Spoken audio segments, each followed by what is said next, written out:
Today, the word love is used everywhere. People talk about loving someone, falling in love, or searching for love. But very often what we call love is actually something very different. The Bhagavad-gītā gives a powerful warning about this confusion. It explains that what most people experience is not real love, but lust.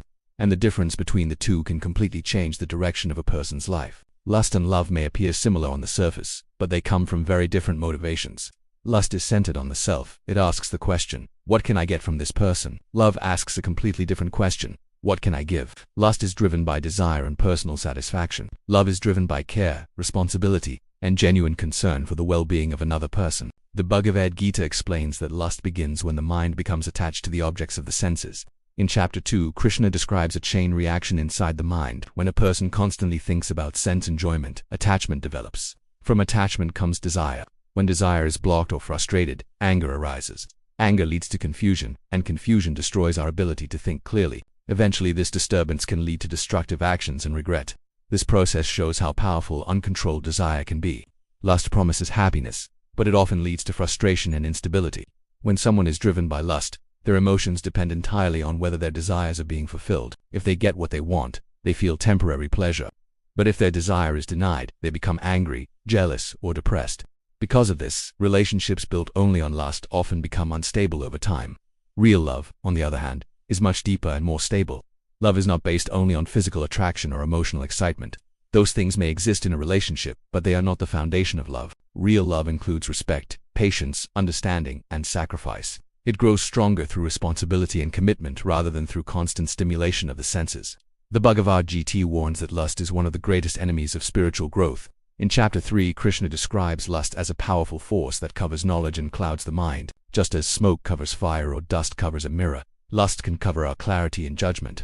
When this happens, a person may act impulsively without thinking about long-term consequences.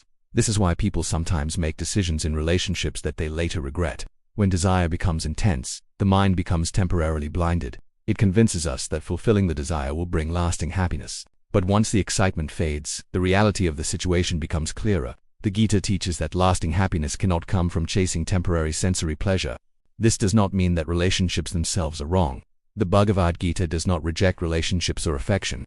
Instead, it encourages self-awareness and responsibility within relationships. When people learn to control their desires rather than being controlled by them, relationships become healthier and more meaningful. The key difference between lust and love is intention. Lust focuses on personal gratification. Love focuses on the welfare of the other person. Lust asks, how does this person make me feel? Love asks, how can I support and care for this person? When a relationship is driven only by the excitement of attraction, it can easily collapse once challenges appear. But when a relationship is built on respect, patience, and shared values, it can grow stronger over time. The Bhagavad-gītā encourages discipline of the mind and senses. This discipline does not suppress love. Instead, it protects it. When a person develops self-control, they become capable of forming deeper and more stable relationships. Their emotions are not constantly pulled by impulses. Instead, they act with clarity and intention. Krishna teaches that real freedom comes from mastering the senses rather than being enslaved by them. When the senses control the mind, a person becomes restless and dissatisfied, always searching for the next source of pleasure. But when the mind is steady and disciplined, a person can experience a deeper form of happiness that does not depend on constant stimulation. In modern culture, lust is often celebrated as love. Movies, music, and social media frequently present intense attraction as the highest form of romance. But the Bhagavad-gītā invites us to look deeper. It asks us to examine the motivations behind our feelings and actions. Are we seeking to serve and uplift someone, or are we simply chasing our own pleasure? Understanding this difference is extremely important.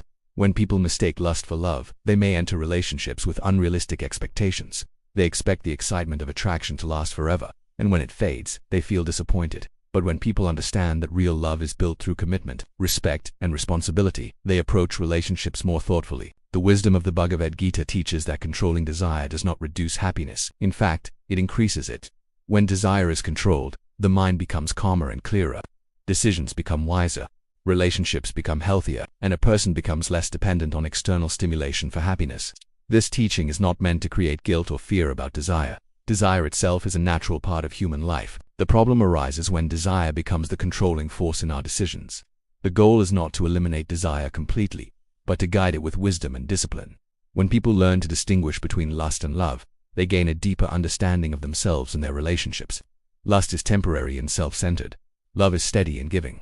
Lust consumes, while love nurtures and protects. The Bhagavad Gita reminds us that true fulfillment does not come from chasing endless desires. It comes from developing self-mastery, clarity, and compassion. When the mind is disciplined and the heart is guided by genuine care for others, relationships become a source of growth rather than confusion. In the end, the question each person must ask themselves is simple but powerful. Am I seeking to take, or am I seeking to give? The answer to that question reveals whether we are moving toward lust or toward real love.